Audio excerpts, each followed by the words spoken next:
10 വർഷത്തിനിടെ ഉപഭോഗ രീതികളിൽ വിപ്ലവകരമായ മാറ്റം വന്നതിലൂടെ ഇന്ത്യയിലെ ഗ്രാമങ്ങളിലും നഗരങ്ങളിലും പുതിയ ഉപഭോഗ സംസ്കാരം രൂപപ്പെടുകയാണെന്ന് കേന്ദ്ര സർക്കാരിൻ്റെ പുതിയ സർവേ വ്യക്തമാക്കുന്നു. അരി, ഗോതമ്പ്, പയർവർഗ്ഗങ്ങൾ എന്നിവ വാങ്ങുന്നതിൽ കുറവുണ്ടായപ്പോൾ പാനീയങ്ങൾ, റിഫ്രഷ്മെൻറ്റുകൾ, സംസ്കരിച്ച ഭക്ഷണങ്ങൾ, കൺസ്യൂമർ ഉൽപ്പന്നങ്ങൾ എന്നിവയ്ക്കായി പണം ചിലവഴിക്കുന്ന രീതിയിലേക്ക് ഇന്ത്യക്കാരുടെ ശീലം മാറിയെന്ന് കേന്ദ്ര സർക്കാരിൻ്റെ ഉപഭോഗ സർവേ വ്യക്തമാക്കുകയാണ്. നഗരപ്രദേശങ്ങളെക്കാൾ ഉയർന്ന ഉപഭോഗ വളർച്ചയാണ് നഗരമേഖലകളിലുള്ളതെന്നും കണക്കുകൾ വ്യക്തമാക്കുന്നുണ്ട്. ഗ്രാമീണ മേഖലകളിൽ 2011-12 വർഷം ഭക്ഷ്യ ഉൽപ്പന്നങ്ങൾക്ക് വേണ്ടി 53% പണം ചിലവഴിച്ചിരുന്നത് കഴിഞ്ഞ വർഷം 46% താഴ്ന്നിരിക്കുകയാണ്.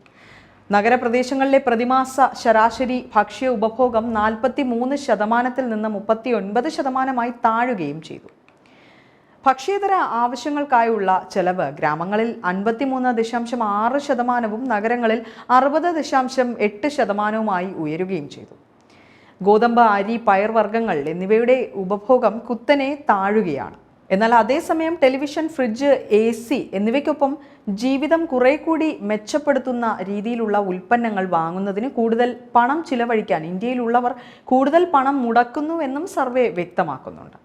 കഴിഞ്ഞ വർഷം ജൂലൈ വരെയുള്ള 12 മാസ കാലയളവിൽ ഒരാളുടെ ശരാശരി ഗ്രാമീണ ഉപഭോഗം 3773 രൂപയാണ്. നഗര ഉപഭോഗം ഇക്കാലയളവിൽ 6496 രൂപയാണെന്നും സർവേ റിപ്പോർട്ടിൽ പറയുന്നുണ്ട്.